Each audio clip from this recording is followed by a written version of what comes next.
Welcome back. ఈరోజు దినపత్రికల్లోని ప్రధానమైన వార్తలపైన విశ్లేషణలో పాల్గొంటున్నారు విక్రమ్ పోల గారు, సీనియర్ అనలిస్ట్. అలాగే టి ఆచార్య గారు, బీజేపీ స్టేట్ జనరల్ సెక్రటరీ. ఇక ప్రజాపతి తాడూరి శ్రీనివాస్ గారు, టీఆర్ఎస్ అధికార ప్రతినిధి.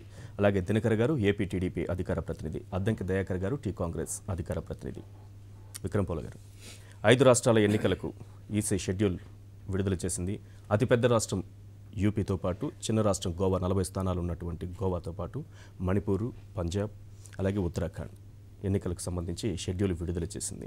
ఇప్పుడు బీజేపీకి 2.5 ఏళ్ల పాలన తర్వాత వస్తున్నటువంటి కేంద్రంలో వస్తున్నటువంటి ఎన్నికలు, అలాగే 2 ప్రధానమైన అంశాలు, నోట్ల రద్దు అనే ఒక అంశం, ఇప్పుడు జరిగినటువంటి పరిణామాలు. రెండోది కులాలు, మతాలు లేకపోతే భాషల పేరుతో ఓట్లు అడగద్దు, ఇది అవినీతి కిందకే వస్తుందంటూ సుప్రీంకోర్టు తీర్పిచ్చిన తర్వాత జరుగుతున్నటువంటి ఎన్నికలు. ఎలా ఉండబోతుంది అతిపెద్ద రాష్ట్రం యూపీలో బీజేపీ పరిస్థితి?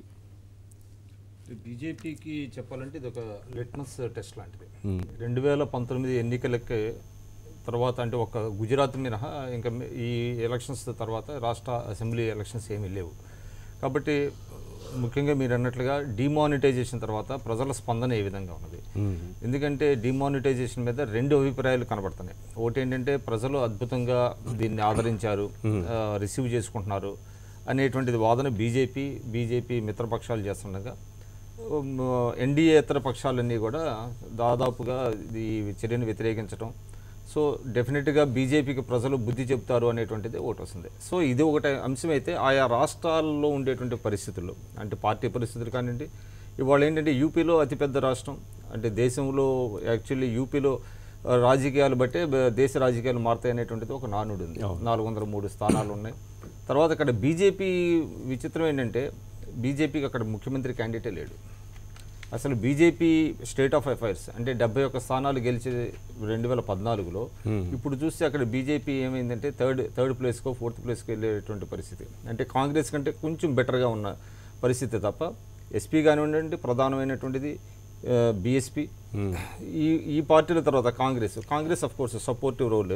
ఎస్పీలో వచ్చినటువంటి సంక్షోభం కానీ, లేకపోతే బీఎస్పీకి వచ్చినటువంటి అవినీతి ఆరోపణలు కానీ, ఇదేమన్నా బీజేపీకి కలిసి వస్తుందా? అంటే నోట్ల రద్దు అంశంతో పాటు అది ప్లస్ కావచ్చు, మైనస్ కావచ్చు. అంటే ముఖ్యంగా మనం చూస్తే ఉత్తరప్రదేశ్లో పెద్దగా ఈ నోట్ల రద్దు ప్రభావం అక్కడ ప్రజలపైన పడకుండా జాగ్రత్త పడినట్టుగా కనిపిస్తోంది. అట్లా ఏం లేదండి, ఎందుకంటే యూపీలో దాదాపుగా అక్కడ రబీ ప్రధానమైనటువంటి క్రాప్. ఇక్కడ మనకి ఖరీఫ్ ఎట్లా ఉంటుందో అక్కడ రబీ చాలా, అంటే దాదాపు 10-15% మించి కూడా అక్కడ సోయింగ్ జరగలేదు అనేటువంటిది, బికాజ్ ఆఫ్ నోట్ల రద్దు వల్ల. దానివల్ల రైతులు చాలా వరకు వ్యతిరేకత ఉన్నది. ముఖ్యంగా ఏంటంటే, మొన్న ఆయన ఒక పెద్ద ర్యాలీ ఒకటి తీసినప్పటికీ జనం పెద్దగా టర్న్అవుట్ అయ్యారు, కానీ ఉత్సాహం లేదు అక్కడ బీజేపీలో అనేటువంటిది ఒకటి వస్తుంది.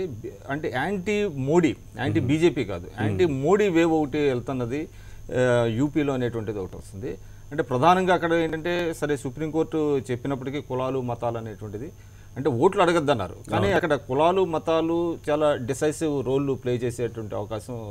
రామజన్మభూమి అంశం వాళ్ళు ఏ విధంగా తీసుకొస్తారా లేదా అనేది చూడాలి. ఇంకా కాకపోతే అక్కడ ఏంటంటే కులాల పరంగా ఇప్పటికే ఆల్రెడీ బీఎస్పీ సీట్లు షేరింగ్ ఆల్రెడీ అందరికంటే ముందుగానే ప్రకటించింది. అంటే అక్కడ 85 షెడ్యూల్ క్యాస్ట్కి ఇదైతే 86 సీట్లు ఇవ్వటం, తర్వాత మైనార్టీల మీద ఎక్కువగా ఆమె చేసింది.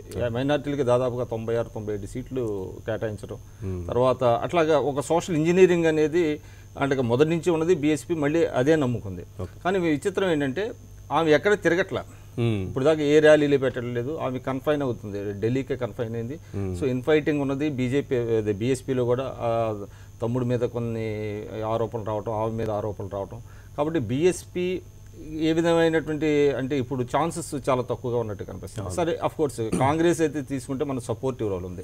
కాకపోతే మొత్తం 5 రాష్ట్రాలుగా మనం చూస్తే 2 రాష్ట్రాలు అధికారంలో ఉంది, ఉత్తరాఖండ్లో అధికారంలో ఉంది, మణిపూర్లో అధికారం ఉంది. 2 రాష్ట్రాలు ప్రధాన ప్రతిపక్షంలో ఉంది, అంటే గోవా కానివ్వండి, ఇది కానివ్వండి. ఇక్కడ యూపీ మాత్రం ఒక సపోర్ట్. పంజాబ్లో ఏంటంటే ఛాన్సెస్ ఉన్నాయి, ఆపుకు కూడా ఛాన్సెస్ ఉన్నాయి. ఆపు ప్రధానమైన 2 విచిత్రం ఏంటంటే, పంజాబ్లో మొన్న 2014లో 3 సీట్లు గెలుచుకున్నారు వాళ్ళు, ఇది పార్లమెంట్. కాబట్టి దాదాపు 27% షేర్ ఆఫ్ ఓట్స్ వచ్చినాయి వాళ్ళు. కాబట్టి అక్కడ ఇంకోటి ఏంటంటే, బీజేపీ ఆల్మోస్ట్ ఫోర్గాన్ కన్క్లూషన్, అంటే బీజేపీకి ఛాన్సెస్ లేవు అక్కడ. శిరోమణి అకాలీ దళ్ బీజేపీ సంకీర్ణ ప్రభుత్వం నడుపుతోంది కదా, అంత వ్యతిరేకత ఉందా అక్కడ? చాలా వ్యతిరేకత ఉంది. అసలు అది వాళ్ళు డిస్కౌంట్ చేశారు. అంటే వాళ్ళు కేవలం ప్రధానంగా 4 రాష్ట్రాల్లోనే మాకు ఛాన్సెస్ ఉన్నాయి అంటున్నారు. కాబట్టి BJP that is foregone conclusion. అక్కడ ఏంటంటే ఓన్లీ థింగ్ ఏంటంటే కాంగ్రెస్ వస్తుందా ఆప్ వస్తుందా అనేటువంటిది. గోవాలో కూడా ఆపుకి ఛాన్సెస్ ఉన్నాయి. కాబట్టి అంటే ఇంతకు ముందు 2 ప్రధాన పార్టీలు బీజేపీ కానీ కాంగ్రెస్ కానీ, ఇప్పుడు ఆప్ కూడా ఫ్రైలో ఉంది. కాబట్టి 2 రాష్ట్రాల్లో ఆప్ వస్తే కాంగ్రెస్ పరిస్థితి ఏంటనేటువంటిది చూడాల్సింది. ఓవరాల్గా చూస్తే ఇది మోడీ వర్సెస్ అంటే డిమానిటైజేషన్ తర్వాత కానివ్వండి, మిగతా విషయాలు కానివ్వండి, దేశవ్యాప్తంగా మోడీకి అనుకూలమా వ్యతిరేకమా? ఎందుకంటే చాలా చోట్ల వాళ్ళకి ప్రధాని క్యాండిడేట్స్ లేరు, అదే సీఎం క్యాండిడేట్స్ లేరు. కాబట్టి మోడీనే ఒక రెఫరెండంగా భావించే పరిస్థితి. కాబట్టి ఈ ఎన్నికల తర్వాత దేశవ్యాప్తంగా బీజేపీ పరిస్థితి ఏంటనేది తెలియదు, అవకాశం ఉంది. రైట్. ఆచార్య గారు, 2 రాష్ట్రాల్లో అధికారంలో ఉంది. ఒక రాష్ట్రంలో అయితే అధికారాన్ని పంచుకుంటుంది బీజేపీ, పంజాబ్లో, గోవాలో అధికారంలో ఉంది. అలాగే యూపీకి తీసుకుంటే యూపీలో 71 పార్లమెంటు స్థానాలు గెలిచిన తర్వాత ఇక ఈ ఎన్నికల్లో ఎటువంటి డౌట్ ఉండకూడదు. ఎందుకంటే క్లీన్ స్వీప్ చేయాలి. అక్కడ క్లీన్ స్వీప్ చేసింది కాబట్టి 2014లో పార్లమెంట్ ఎన్నికల్లో క్లీన్ స్వీప్ చేసింది కాబట్టి రాబోయే ఎన్నికల్లో కూడా క్లీన్ స్వీప్ చేయాల్సిన పరిస్థితి ఉంటుంది. కానీ ఆ పరిస్థితి అయితే మాత్రం అక్కడ ఏం కనిపించట్లేదు.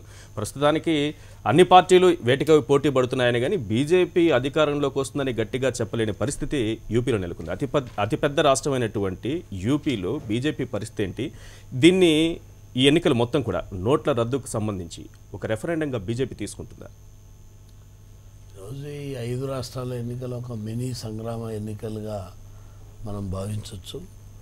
ప్రధానంగా ఈ దేశవ్యాప్తంగా ఈ మధ్యలో తీసుకున్నటువంటి నోట్ల రద్దు తర్వాత జరుగుతున్నటువంటి మొదటి ఎన్నికలు కాబట్టి విశ్లేషకులు కానీ రాజకీయ పక్షాలు కానీ అందరూ కూడా ఈ అంశానికి సంబంధం ఉంటుంది అని కొందరు మాట్లాడతారు, పెద్దగా సంబంధం ఉండకపోవచ్చు అని కొందరు మాట్లాడతారు. ప్రధానంగా ఇంతకుముందు మాట్లాడాలి అంటే చాలా చిన్న విషయంగా దాన్ని భావించాల్సి వస్తుంది, సంబంధం ఉండొచ్చు ఉండకపోవచ్చు అన్నదాన్ని బట్టి ఆ రకంగా అనాలిసిస్టులు వీళ్ళందరూ కూడా చెప్పడం జరుగుతుంటుంది. అయితే నేను అనేది ఏంటంటే ఈరోజు మీరు ఒక ప్రస్తావన తీసుకొచ్చారు, పార్లమెంట్ ఎన్నికలల్లో పెద్ద ఎత్తున సీట్లు అక్కడ బీజేపీకి వచ్చినాయి, స్వీప్ చేయాలి కదా అనేటువంటి. ఇప్పుడు జరుగుతున్న ఎన్నికలు రాష్ట్రానికి సంబంధించినటువంటి ఎన్నికలు. ఆ రాష్ట్రాలలో ఉన్నటువంటి ప్రభుత్వాల పనితీరు, ప్రజల సమస్యలు, అక్కడ ఉన్నటువంటి రెండవ ఆల్టర్నేటివ్ ప్రభుత్వానికి రావాల్సినటువంటి వాళ్ళ పార్టీల యొక్క శక్తి మీద ఆధారపడి ఉండేటువంటి ఎన్నికలు.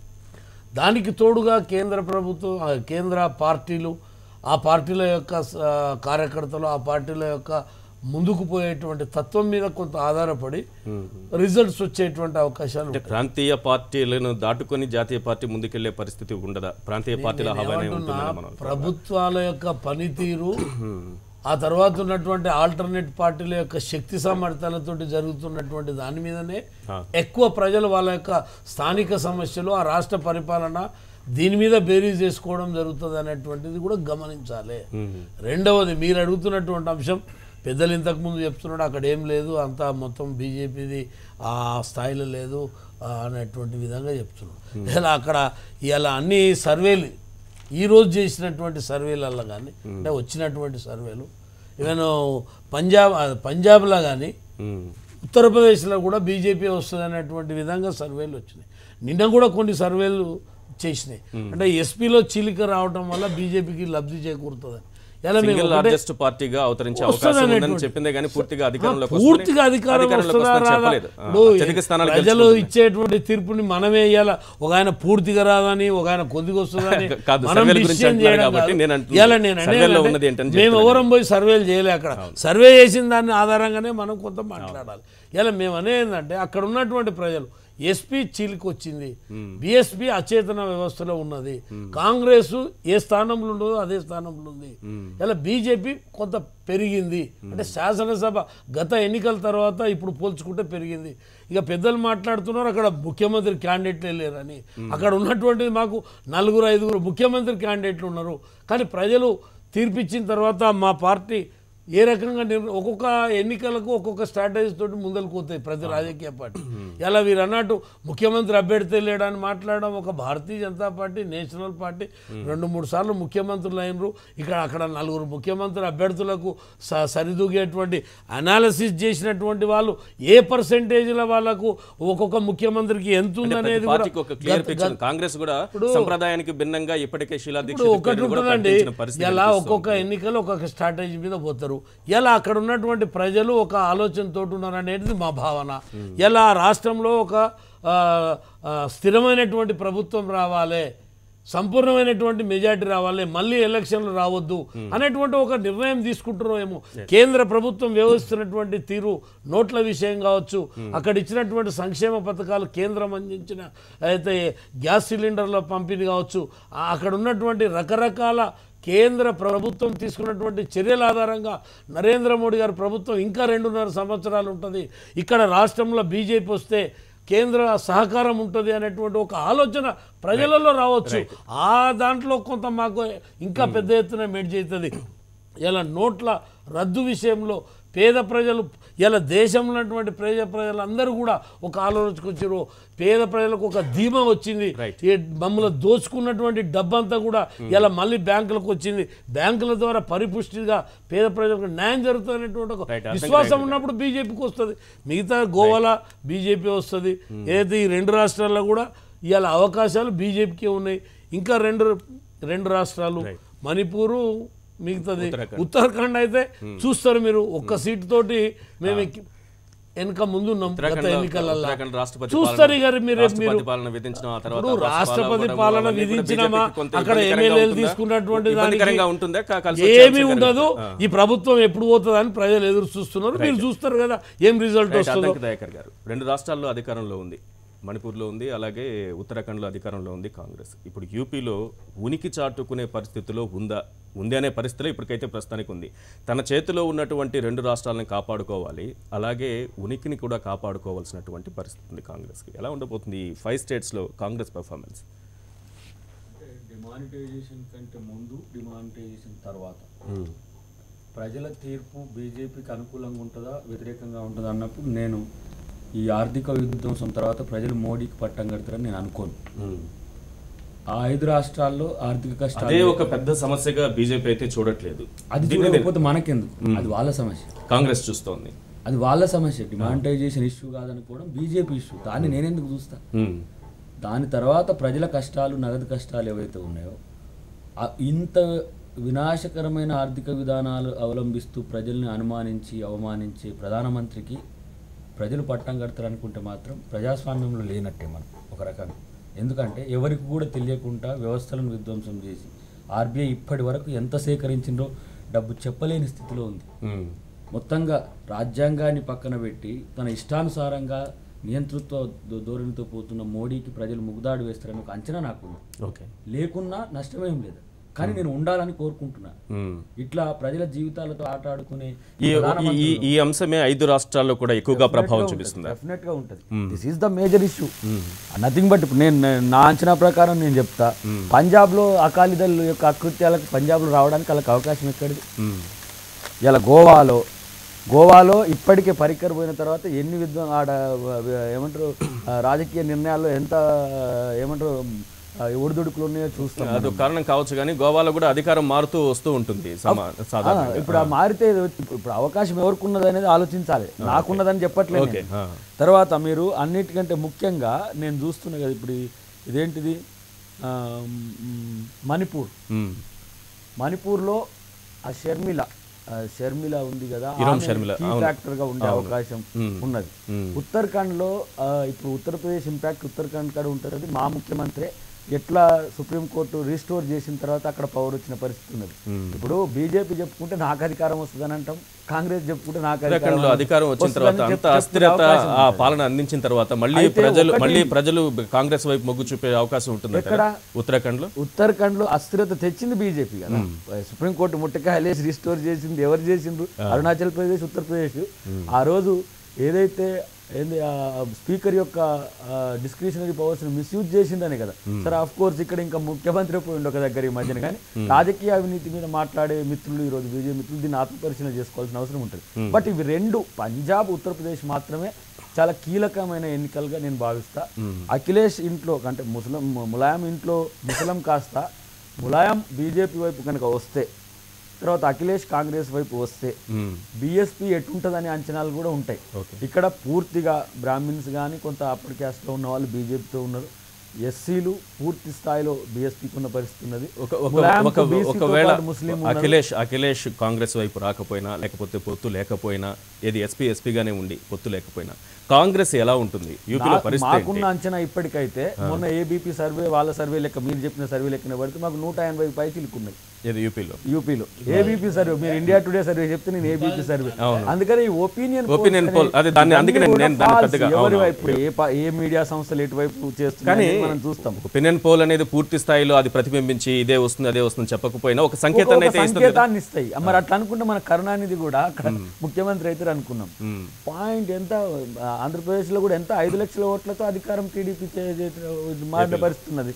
దాదాపు 18 నుంచి 22 లక్షల మధ్యనే ఇక్కడ టీఆర్ఎస్ కాంగ్రెస్ మధ్యన ఉన్నది. అంటే ప్రజల నాడిని నేను ఎందుకు తర్వాత ట్రాన్స్ఫర్మేషన్ అనేది వీళ్ళు ఎట్లా చేస్తుంటే ఇవన్నీ కూడా ప్రజలు క్షేత్రస్థాయిలో ఉండే సమస్యలు వేరు. నేను ఉత్తరప్రదేశ్లో కొంత ఈ మధ్య అలీగఢ్ గారి మీరటి ఈ ప్రాంతాల్లో పోయి తిరిగినప్పుడు రైతు రుణమాఫీ అనేది పూర్వం కంటే 10 సంవత్సరాల కంటే ముందు రద్దు చేయమంటున్నారు. చక్కెర ఫ్యాక్టరీలు ప్రతి ప్రాంతంలో పెట్టమంటారు, అక్కడ ఎక్కడ ఎక్కువ చక్కెర ఉంటుంది. తర్వాత పాల ఉత్పత్తి కేంద్రాలు ఈ మన అమూల్ లాంటి నార్మూల్ లాంటి అంటే ప్రజల నుంచి డిమాండ్, మహిళా స్వావలంబన కొరకు ఎక్కువ చర్యలు తీసుకోమనే డిమాండ్ ఉంది. అయితే అది కాంగ్రెస్ పార్టీ సీరియస్గా ఆలోచిస్తున్నది. అంతకంటే ముందు ఈ బంజారాలను ఎస్టీలో చేర్చాలని ఒకే కమ్యూనిటీ 4 వర్గాల్లో ఉంది. ఎస్సీలో ఉంది, ఎస్టీలో ఉంది, బీసీలో ఉంది. తర్వాత అన్నిటికంటే నాకున్న అంచనా ఏంటంటే ఉత్తరప్రదేశ్ రాజకీయాలు రేపు భారత రాజకీయాలకు దిక్సూచిగా ఉండాల్సిన పరిస్థితిలో ప్రతి పార్టీ చాలా సీరియస్గా అక్కడ టార్గెట్ పెట్టే అవకాశం ఉంటుంది. అయితే 71 సీట్లు 73 సీట్లు ఉన్న బీజేపీ అంత తక్కువ పెర్ఫార్మెన్స్ చూపిస్తుందని చెప్పలేకపోయినా ఈ ప్రజలు ఒకవేళ బీజేపీకి తీసుకుంటున్న నిర్ణయాలకు ఇది ప్రతిఫలంగా లేకపోతే రెఫరెండంగా కూడా మనం భావించాల్సిన అవసరం కూడా ఉంటుంది. ఎందుకంటే గతంలో కూడా వాళ్ళు అన్నారు బీహార్లో వాళ్ళు ఏం గెలవలేదు, గోవాలో అది మన ఢిల్లీలో వాళ్ళు ఏం గెలవలేదు, ఏంది మున్సిపల్ ఎన్నికలు వాటిని గెలుచుకుంటూ వస్తున్నారు. డిమానిటైజేషన్ తర్వాత మాత్రం మాకు కూడా ఒక పరీక్ష, లిట్మస్ పరీక్ష కేవలం బీజేపీకే కాకుండా ప్రజలు మా వైపు కూడా ఎట్లా మా 2-3 రాష్ట్రాల అధికారంలో ఉన్నారు. తర్వాత ఇది పూర్తిగా నార్థన్లో బీజేపీ బలం ఎక్కువ ఉంది.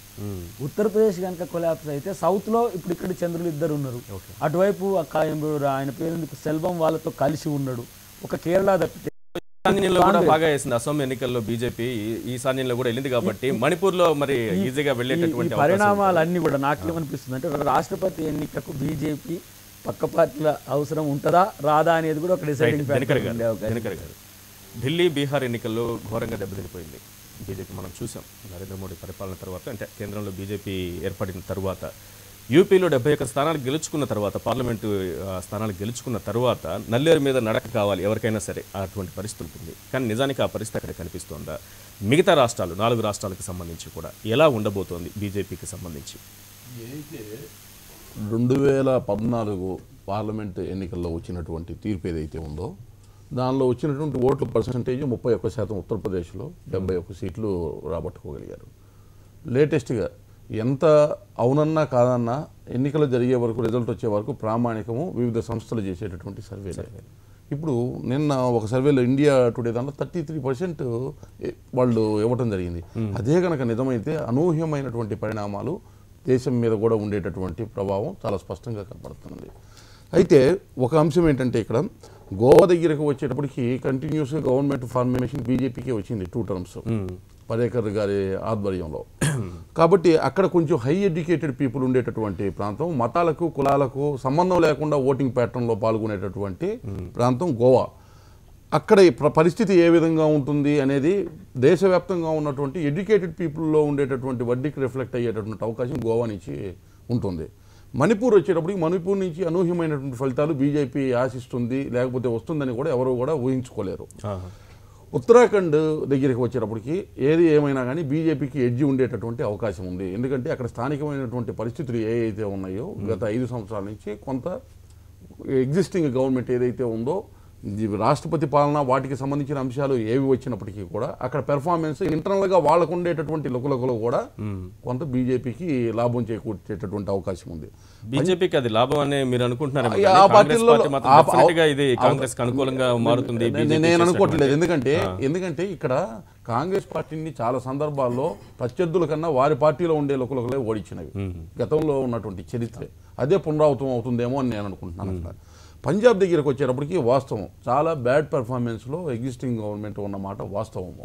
అక్కడ కాంగ్రెస్ కానీ ఆపుకు కానీ ఒక అవకాశం వస్తుందా అనే తరుణంలో పోస్ట్ డిమానిటేషన్ జరిగినటువంటి చండీగఢ్ ఎన్నికల్లో అనూహ్యంగా బీజేపీకి సీట్లు రావటం, గతంలోకి వచ్చినటువంటి సీట్ల కన్నా ఎక్కువగా రావటం, ఏమన్నా పట్టణ ప్రాంతంలో ఈ డిమానిటేషన్ ఎఫెక్ట్ ఏమన్నా కొంత అనుకూలంగా ఉందా అనే అంశం అంటే రేపు ఒకటి స్థానిక అంశంలో ప్రతిబింబించే విధంగా స్థానిక ఎన్నికలు జరిగే విధానాల్లో కొన్ని సందర్భాల్లో అసెంబ్లీకి జరిగే ఎన్నికలు పార్లమెంట్ ఎన్నికలకి వ్యత్యాసం ఉండవచ్చు. కానీ చాలా దగ్గరగా జరిగినటువంటి ఎన్నికలు కాబట్టి ఏం జరుగుతుంది అని ఒక ఆసక్తిని మట్టుకి రేకెత్తుతున్న మాట వాస్తవం.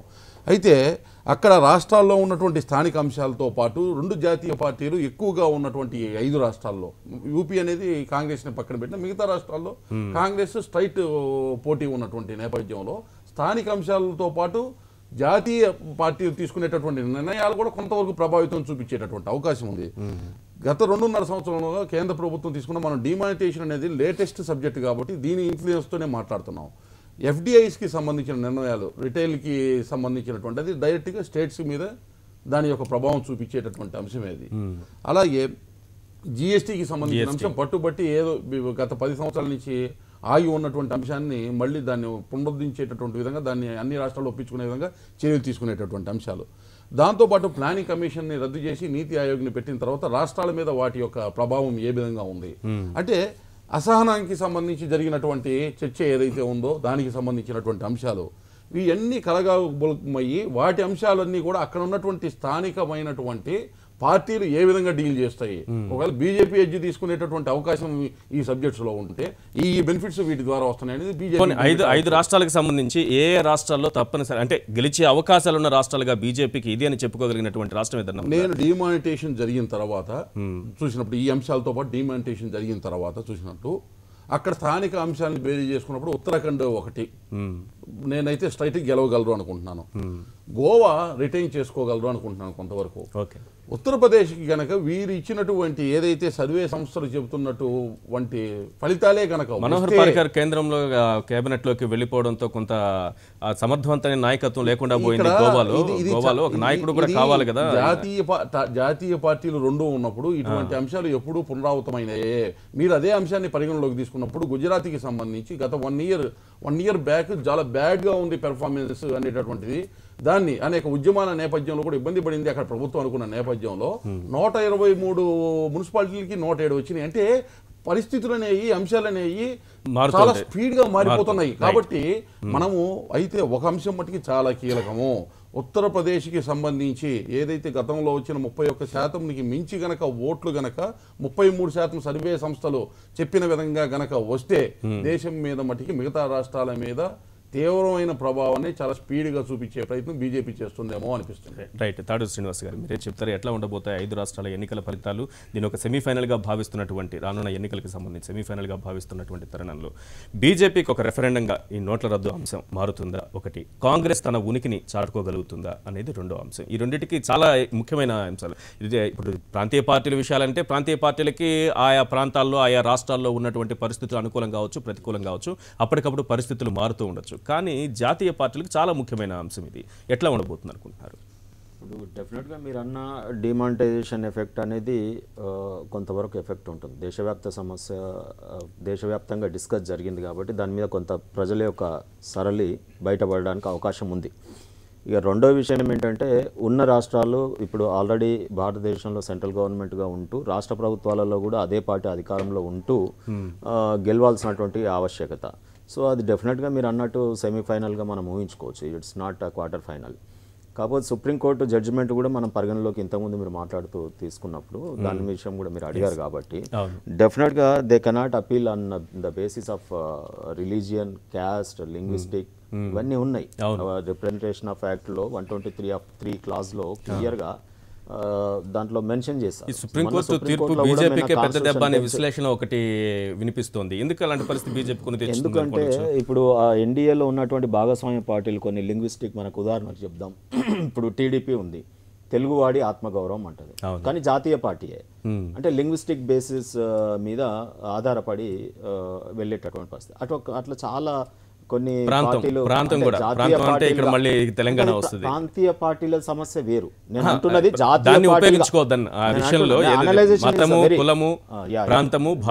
నేను సెన్సిటివ్ ఒక బ్లేడ్ లాంటి ఒక లైన్ మీరు గీసుకొని మాట్లాడినట్టు ఒక పొరను పెట్టుకోండి మీరు. ప్రాంతీయ పార్టీలు డెఫినెట్ గా they claim on the basis of local issue. మేము ప్రాంతీయ పార్టీ అని అంటున్నారు వాళ్ళు, కానీ జాతీయ పార్టీగా అనుకున్నటువంటి దాన్ని మనం విశ్లేషించినట్టు అయితే జాతీయ పార్టీ చెప్పినప్పుడు ఇంకా లింగ్విస్టిక్ అనేది రాదు, మతం అనేది రాదు, రిలీజన్ అనేది రాదు, క్యాస్ట్ అనేది రాకూడదు. జాతీయం కదా, భారతదేశంలో ఉన్న అన్ని కులాలకు పార్టీయే, అన్ని మతాలకు పార్టీయే, అన్ని భాషల సమ్మిళితం మనం భారతదేశం. వివిధ సంస్కృతులకు నిలయం భారతదేశం. ఫెడరల్ స్టేట్ నిజంగా కూడా నేచర్లో కంప్లీట్గా ఫెడరల్ స్టేట్. ఎక్కడికక్కడే యూనిట్, సంస్కృతి అలాగే ఉంది, భాషలు అలాగే ఉన్నాయి, చాలా రకాలుగా విడిపోయి కలిసిపోయి ఉన్నటువంటి జీవన సంస్కృతి ప్రపంచంలో ఏ దేశంలో లేదు. అంత వండర్ ఆఫ్ మన భారతదేశం యొక్క సంస్కృతి నిజంగా కూడా చాలా వండర్ఫుల్. అయితే నేను అంటున్నది ఏంటంటే ఇక్కడ జాతీయ పార్టీగా చెప్పుకుంటున్నటువంటి వారు, మరి గతంలో మీరే అన్నారు రామ్ మందిర్ ఇష్యూ ఒకటి బర్నింగ్ ఇష్యూ ఉండే. డెఫినెట్గా ఆ రోజుల్లో బర్నింగ్ ఇష్యూ అది ఆ బేసిస్ మీదనే ఎలక్షన్స్ లో రావడం కూడా జరిగింది. ఊహించని పరిణామంగా కొత్తగా పార్టీ అధికారంలోకి రావడం కూడా జరిగింది. సో డెఫినెట్ గా ఒక కంట్రీ మొత్తం మీద ఒక సెన్సిటైజ్డ్ సమస్య ఉన్నట్టు అయితే, అది ప్రివేల్ అవుతే, అది ప్రజలలో ఉంటే కనుక ఒక రకమైనటువంటి తీర్పులు రావచ్చు. కానీ ఇప్పుడు 2.5 ఏళ్ల తర్వాత పరిపాలన డెఫినెట్ గా మోడీ గారి మార్క్ ఇండివిజువల్ గా బీజేపీ పార్టీ కంటే కూడా మోడీ అనే ప్రచారం కానీ, మోడీ అనే నిర్ణయాలు కానీ, డిమానిటైజేషన్ లో కూడా మనం చూస్తాం.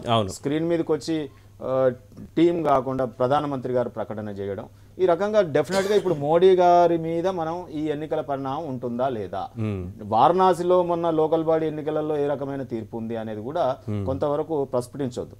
గంగా మైలీ దూర్ హో గయి और గంగా మైలీ వైసీ హై. ఈ ఎన్నికలలో కొంతవరకు ఉత్తరప్రదేశ్ లో అది గోవా విషయంలో మీరు అన్నది కరెక్టే. ఆల్టర్నేటివ్ ఫోర్స్ డెఫినెట్ గా యూపీఏ అయినా ఎన్డీఏ అయినా ఆ రకంగా నేను ఆలోచిస్తే కాంగ్రెస్ ఏ రకంగా పర్ఫార్మెన్స్ ఉందనేది నేను చెప్పుకోలేను. ఎందుకంటే ఇండివిజువల్ గా వాళ్ళు పాపం రాష్ట్రానికి కొంతవరకు ప్రాబ్లమ్స్ లో ఉంది.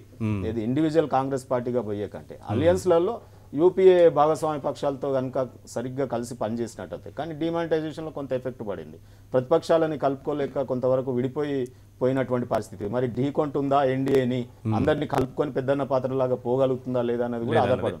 మణిపూర్ వచ్చేసరికల్లా షర్మిల గారి యొక్క ఎఫెక్ట్ కొంతవరకు ఉంటుంది. డెఫినెట్ గా ముఖ్యమంత్రి గారి మీదనే పోటీ చేస్తా ఉంటుంది. సో డెఫినెట్ గా అది ఏమన్నా ఎఫెక్ట్ ఉంటే మణిపూర్ లో కొంతవరకు డిఫరెంట్ ఆటిట్యూడ్ ఉండొచ్చు. సో కొంతవరకు ఉత్తరాఖండ్, ఉత్తరప్రదేశ్ రెండు బేసిస్. డెఫినెట్ గా ఇది దేశానికి మాత్రం ఒక సూచిక అవుతుంది ఎన్నికల.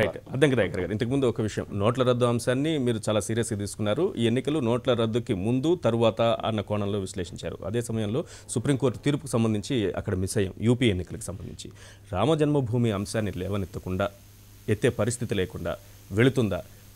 ఈసారి అక్కడ రామజన్మభూమి ఎత్తడానికి అవకాశం కూడా ఉండదేమో. ఎందుకంటే ఈసీ కూడా కొరడా జులిపించే అవకాశం ఉంటుంది. అంటే ఇది ఒక ఇష్యూను ఫ్లేరప్ చేసి దాని చుట్టూ మతాల యొక్క ప్రభావాన్ని పెంచడానికి అది దోహదకారి అవుతుందని చెప్పి ఉంటుంది. చాలా ఇప్పటికే ఎన్జిఓస్ వాటి మీద చాలా వేచి చూసే ధోరణితో ఉన్నది. కానీ కులాల పంచాయతీ మాత్రం అక్కడ ఉంది. అది మాత్రం అది ఇప్పుడు మనం అక్కడ కులాల గోడల్ని కూల్చండి, కులాలు పక్కన పెట్టి ఓట్లేయండి అని ప్రధాని పిలిపించారు. మతం గోడలు కూల్చమని ఎక్కడ చెప్పలేదు, అనలేదు. మతం గోడ కులాలు మాత్రమే వాడడం అనేది, కులాల పేరు మాత్రమే వాడడం అనేది వ్యూహాత్మకంగా మాట్లాడిన అబ్జర్వేషన్ అయితే నీకు పైన ఢిల్లీ పైన ఉన్న ఉత్తరప్రదేశ్ పూర్తిగా ముస్లిం ఓరియంటెడ్గా ఉంటుంది, కింద హిందూ ఓరియంటేషన్ ఉంటుంది. మనకి ఎటు మధుర నుంచి మొదలైతే పూర్తిగా ఇటు ఉంటాయి. అయితే ఇక్కడ హిందూ ముస్లిం పోరాటంలో ముస్లింలను చీల్చుకోవడానికే 3 పార్టీలు ఉన్నాయి, దళితులను చీల్చుకోవడానికి 3 పార్టీలు ఉన్నాయి. ఇప్పుడు ఇక్కడ హిందుత్వ అనే విషయం కనుక పోతే బీజేపీకి అడ్వాంటేజ్ అవుతుంది. కానీ అది ఎంత మేరకు ఇప్పుడు వాళ్ళు చేస్తారనే దాన్ని రేపు ప్రచారంలో కానీ తెలియదు. ప్రచారంలో పెట్టలేదు, ప్రచారం చేయలేదు. ప్రచారం చేయకపోయినా రామ జన్మభూమి అనే అంశం వాళ్ళ మేనిఫెస్టోలో ఎప్పటి నుంచో ఉన్న అంశం.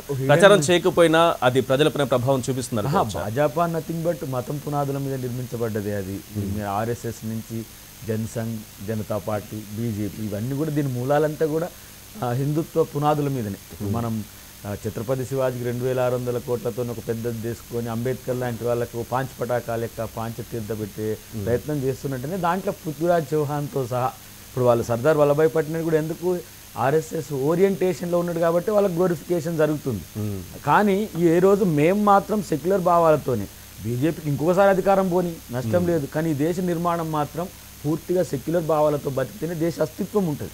ఇక్కడ ముస్లింలు కానీ క్రిస్టియన్లు కానీ జైన్లు కానీ బుద్ధిస్టులు కానీ ఇది అన్ని మతాల సమాహారం. అసలు భారతదేశం అంటమే కులాల సమాహారం. కులం లేకుండా రాజకీయం లేదు, కానీ కులం ప్రాతిపదికనే రాజకీయం జరగడం అనేది ఇక్కడ విచారించదగ్గ అంశం. ఎంత మేరకు మేము సిన్సియర్గా ఉండాలని మేము ప్రయత్నం చేస్తామో ఎవరు వచ్చినా సరే అదే రామచంద్రపురం ప్రాంతంలో బాబ్రీ మసీద్ కూలగొట్టిన ప్రాంతంలో ప్రమాణం చేద్దాం, మతాల అతీతంగా రాజకీయాలు చేద్దాం, కులాలకు అతీతంగా రాజకీయం చేద్దామని చెప్పి రమ్మనమని అన్ని పార్టీలు, మా కాంగ్రెస్ పార్టీ అయితే ముందు ఉండే పరిస్థితి ఉంటుంది. కానీ ఇవాళ మేము కలవాలనుకుంటున్న పార్టీలు కులంతో ఉన్నాయి, మేము కలుస్తాం అనుకున్న పార్టీలు కూడా మతంతో ఉంటున్నాయి. టికెట్లు ఇచ్చేది కూడా కులాన్ని బేస్ చేసుకుని టికెట్లు ఇచ్చే పరిస్థితి ఈ రోజు ప్రాంతీయ పార్టీలో వర్గానికి కూడా ఈ ప్రాంతంలో ఈ కులం ఓటర్లు ఎక్కువ ఉన్నారు. సో ఈ కులం వాడికి సీట్ ఇస్తే టికెట్ ఇస్తే వాడు తప్పకుండా గెలుస్తాడు. కులమే కదా అక్కడ అసలు మూలమేమో కులం, రాజ్యాంగమేమో కులరహిత సమాజం కోరుకుంటుంది. ఈ మధ్యన సింక్ కావట్లే. ఎంత మేరకు అంటే పొలిటికల్ పార్టీలు కోరుకోవట్లేదు. విఘ్నులు పెరుగుతున్నా కొద్దీ విఘ్నులు పెరిగితే ఎవరైతే కుల ప్రాతిపదికన సీట్లు ఇస్తారో అట్లా కాకుండా సేవా ప్రాతిపదికన పెర్ఫార్మెన్స్ ప్రాతిపదికన కనుక జనం ఓట్లేయగలిగే ఒక చేతన వచ్చిన రోజు కంపల్సరీ ఈ కుల సమాజాన్ని లేకపోతే మత సమాజాన్ని బేస్ చేసుకునే రాజకీయాలు చేసే వాళ్ళకి కాలం చెల్తాయంటే అది ఇప్పుడు మనం మధ్యలో ఉన్నామనిపిస్తుంది నాకు. ఇంకో జనరేషన్ కానీ నెక్స్ట్ 2030, 50 తర్వాత అలాంటి రాజకీయాలు రావాలని కోరుకోవడంలో మనందరం కూడా ముందే ఉంటాం. ఇక్కడ పార్టీలకు అతీతంగా వ్యక్తులుగా ఇక్కడ ఎవరు కూడా కుల సమాజం కావాలనో మత సమాజం కులాల యొక్క కుల ప్రజాస్వామ్యాన్ని కోరుకుందాం, మత ప్రజాస్వామ్యాన్ని కోరుకుందాం, అన్ని మతాలు సమానం అనే ఒక ఆలోచన మంచిది. కానీ ఈ కులం వాడు చేయబట్టి తనకు ఓటు వేయండి, ఈ మతం వాడు చేయబట్టి ఆ ఓటు వేయండి అనే ఒక భావన తీసుకురావడం మాత్రం తప్పు. వారికి ఇవ్వండి నేషనల్ పార్టీ. ఒకటి ఈశ్వర్ గారు ఇక్కడ ఏమవుతుందంటే మీరు అన్నది సత్యం. కులాల ప్రాతిపదికన టికెట్లు ఇవ్వడం, కులాల ప్రాతిపదికన ఇక ఎక్కడ ఏ బేస్ ఎక్కువ ఉంటే ఓట్లు అల్టిమేట్గా ఓట్ల రాజకీయంలో గెలిపే ప్రాతిపదిక గెలుపు గురాలు అన్నట్టే డెఫినేషన్తో ముందుకు పోతూ ఉంటాయి పార్టీలు. నిజంగా కూడా చట్టసభలని ఇప్పటి వరకు చూడనటువంటి కులాలు ఉన్నాయి. పార్టీలు విమర్శించే ముందు కూడా ప్రజలు కూడా ఓటర్లు కూడా ఎలా ఉన్నారు, మన కులపోడు నిలబడ్డాడు అంటే మన కులవాడు ఉన్నాడు వాడికి ఓటేయాలనే ఆలోచన ప్రజల్లో ఓటర్లో కూడా ఉంది కొంతవరకు. అక్కడ ఏముండదు, కానీ రాజకీయ పార్టీలు టికెట్లు ఇచ్చుకోనికి చెప్పుకునే ఒక స్కిన్ సేవింగే తప్ప నేను అంటాను ఒక్కొక్క దగ్గర ఇండివిజువల్ చాలా మంది బ్రహ్మాండమైన మెజారిటీస్ తో గెలిచినారు, ఇండిపెండెంట్స్ కూడా గెలిచినారు. అంటే ఆ కులం వల్ల కొంతవరకు ఆలోచన విధానం నేను ఎందుకంటే అది ఆ విషయంలో చెప్తా ఉన్నాను. సో టేక్ మై ఎగ్జాంపుల్, నర్మగర్భంగా చెప్పాలంటే ఇప్పటి వరకు అసెంబ్లీ మెట్లెక్కనటువంటి కులాలు చాలా ఉన్నాయి ఈ దేశం, సంచార జాతులు ఉన్నాయి. అందులో నేను మాకు కుమార్ జాతి నుండి ఇప్పటి వరకు అసెంబ్లీ మెట్లు మేము ఎక్కలేదు స్వాతంత్రానంతరం. మెజారిటీ ఊరూరికి లేని క్యాస్ట్ లేని ఏ క్యాస్ట్ అయినా ఈ రోజు లేనటువంటి కులాలు ఉన్నాయి.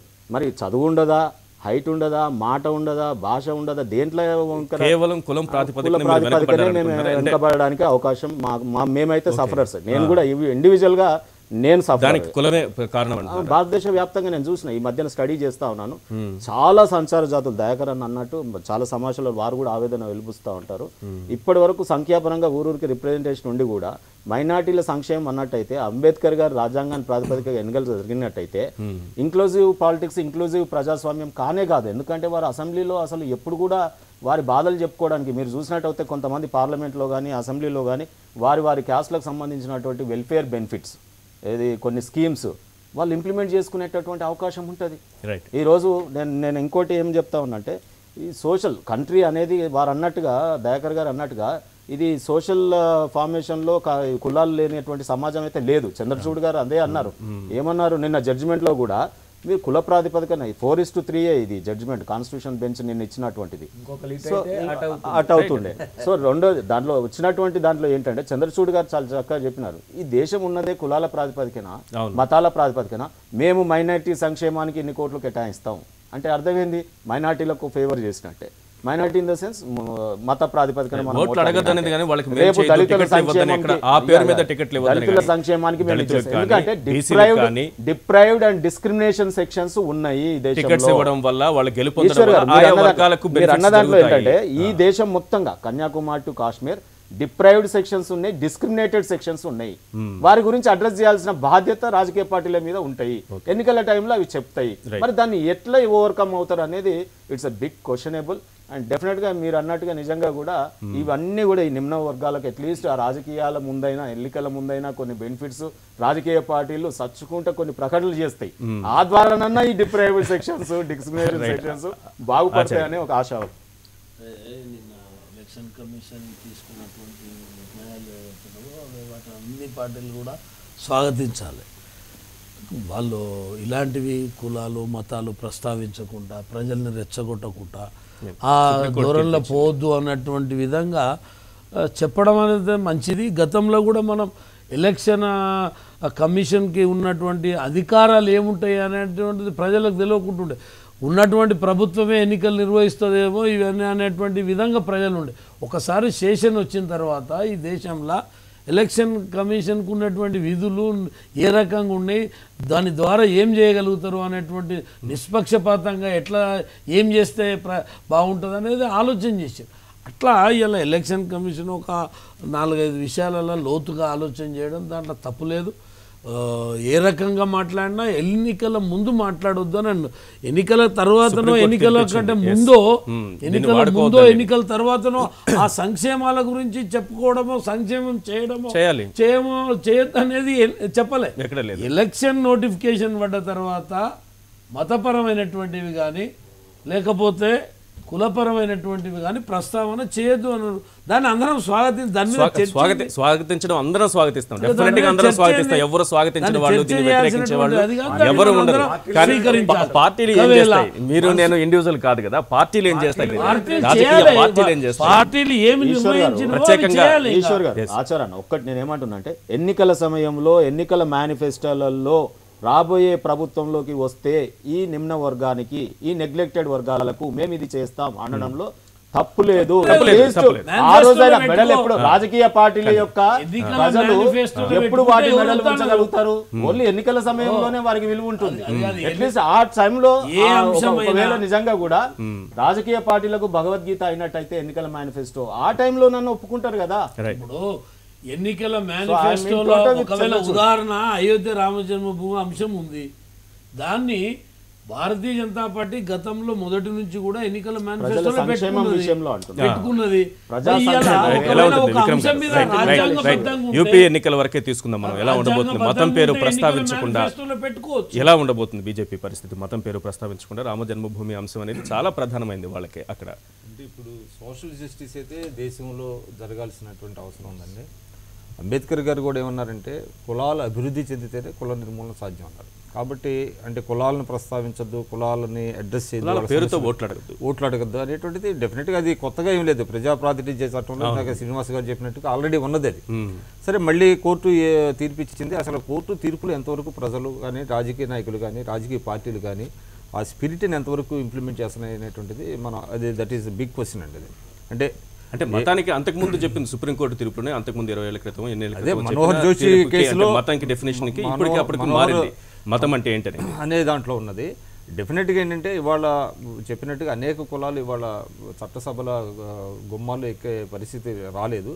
కాబట్టి ఇవాళ సోషల్ జస్టిస్ జరగాల్సిన అవసరం ఉంది. కులాల ప్రాతిపదికన ఎవరైతే డిప్రైవ్డ్ క్లాసెస్ ఉన్నారో ఆ దామాషా ప్రకారం సీట్లు అన్ని రాజకీయ పార్టీలు ఇవ్వాలి. ఫస్ట్ ఆఫ్ ఆల్ చట్టసభలో పెట్టడం అనేది వేరే సంగతి. ముందు రాజకీయ పార్టీలు పెట్టచ్చు కదా. ఇవాళకి అడ్డే ఉంది. ఇవాళ చాలా పార్టీలు ఇవాళ 33% ఓబీసీలకి సీట్లు ఇస్తామని చెప్పి తీరా చేసేటప్పటికి అంటే దురదృష్టకరం ఏంటంటే ఈవెన్ డి శ్రీనివాస్ గారు లాంటి పెద్దలు ఆ రోజున పీసీసీ అధ్యక్షులుగా ఉంటే మరి మీరు 33% సీట్లు ఇస్తామన్నారు కదా అని అంటే గెలవాలి కదా. అంటే బీసీలు గెలవలేరు అనేటువంటిది భావన రాజకీయ పార్టీలు ఉంది. తనే ఒక ఎగ్జాంపుల్ అన్నాడు. అది తెలుగుదేశం కానివ్వండి, కాంగ్రెస్ కానివ్వండి, బీజేపీ కానివ్వండి ఎన్నికల ముందు చెప్తారు. ఎన్నికల దగ్గరికి వచ్చేసేటప్పటికి అంటే అభ్యర్థులు గెలవలేరు, వీక్ వాళ్ళు డబ్బులు ఖర్చు పెట్టుకోలేరు, లేకపోతే వాళ్ళ కులాలకు సంబంధించిన ఓట్లు లేవు అనేటువంటి దీంతో మళ్ళీ వెనక్కి పెట్టేస్తున్నారు. కాబట్టి ఇదేంటంటే కులాపరంగా ఓట్లు అడగకపోయినా వాళ్ళు ఏంటి అసలు మీకు ఆరిజిన్ చూస్తే దాకర్ గారు కూడా తెలుసు. అంటే ఒకటి చెప్తారు అసలు దేశంలో అంటే బ్రిటిషర్స్ తర్వాత ఉన్న సమయంలో అసలు ఓటింగ్కి వెళ్ళాలంటే ప్రజలు ఎందుకు వెళ్ళారు ఓటింగ్కి అంటే మన కులమోడు ఉన్నాడు అనేటువంటి ప్రాతిపదిక వెళ్ళాడని సోషల్ సైంటిస్టులు చెప్పారు.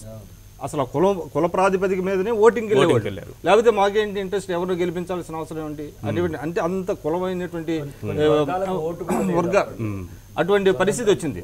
సో కాబట్టి కులాన్ని మనం కుల ప్రాతిపదికన అడగకూడదు, కానీ కులాలను అభివృద్ధి చేయాల్సిన బాధ్యత అన్ని రాజకీయ పార్టీల మీద ఉంది.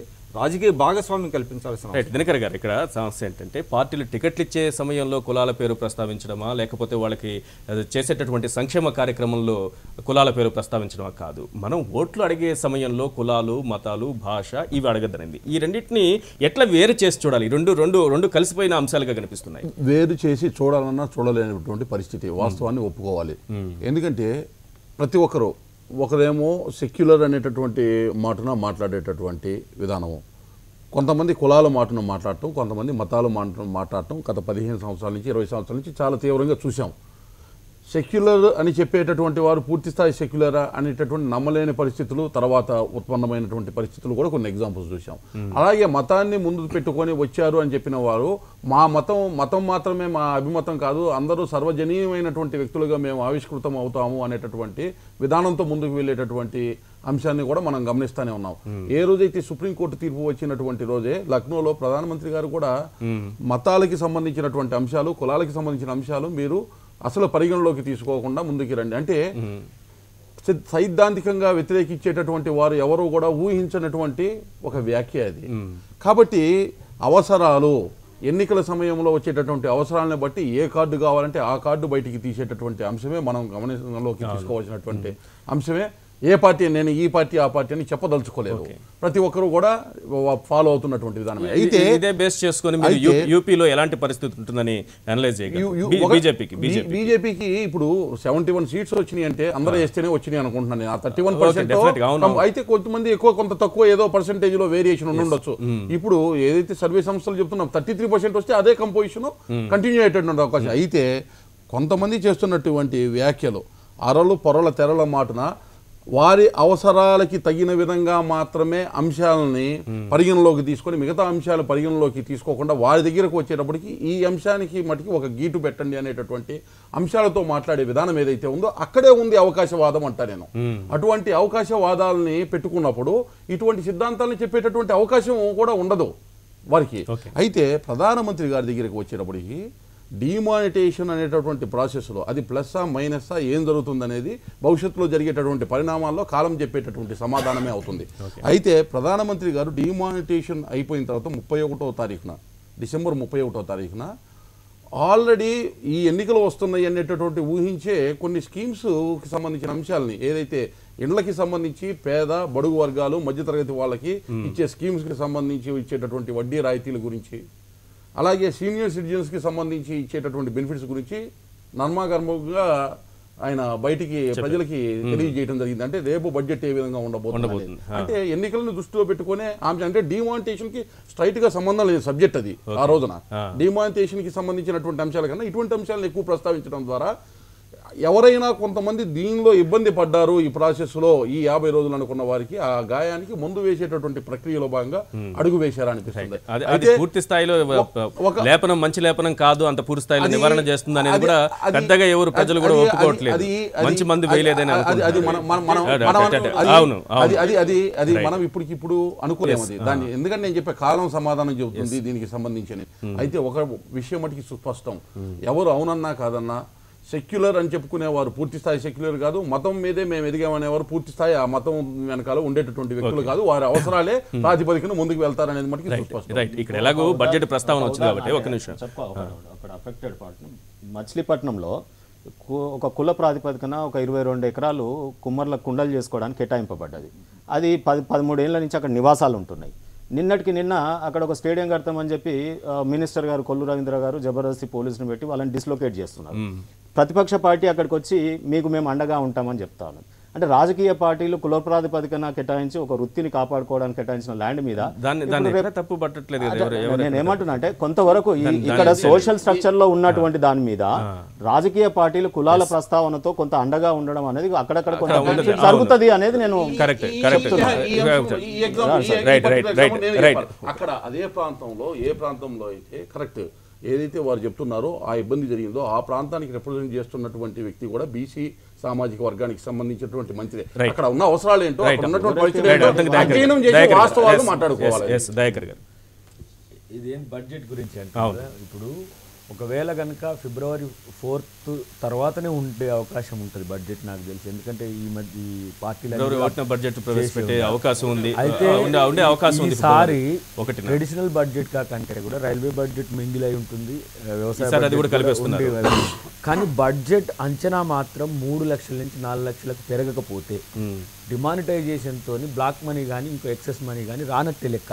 అంటే ఫేక్ జాలి XYZ ఏవైతే ఉన్నాయో వాటిని మనం నకిలీ కుంభకోణం అప్పుడు కాక స్టాంపులను ప్రజల దగ్గర ఉన్నాయి కాబట్టి అవి కాదని చెప్పి ఇప్పుడు దొంగ డబ్బు కూడా వస్తే వాటిని రాటిఫై కనుక చేయగలిగితే నెగిటివ్ ఇంపాక్ట్ సొసైటీ మీద ఉంటుంది. దాన్ని ప్రజలకు మాత్రమే చేర్చాల్సిన బాధ్యత ప్రభుత్వానికి ఉంటాయి.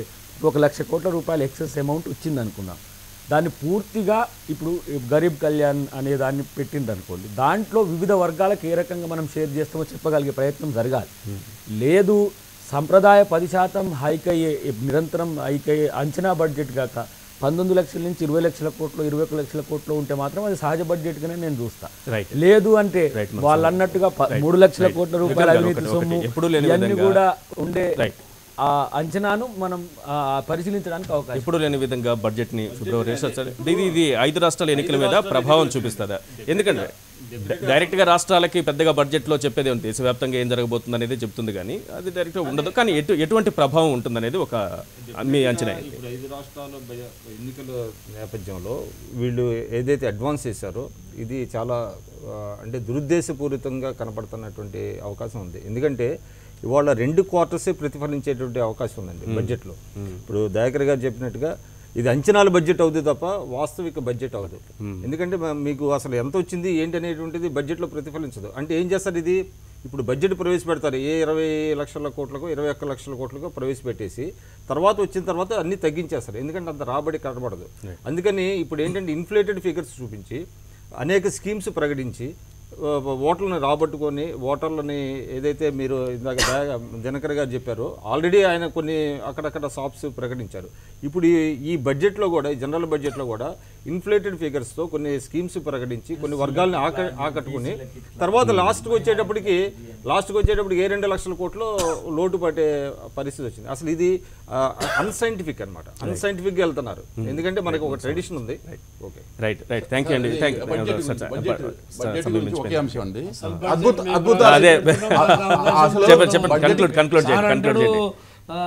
చెప్పిన దానికి నేను చెప్పాలి కదా నా బాధ్యత.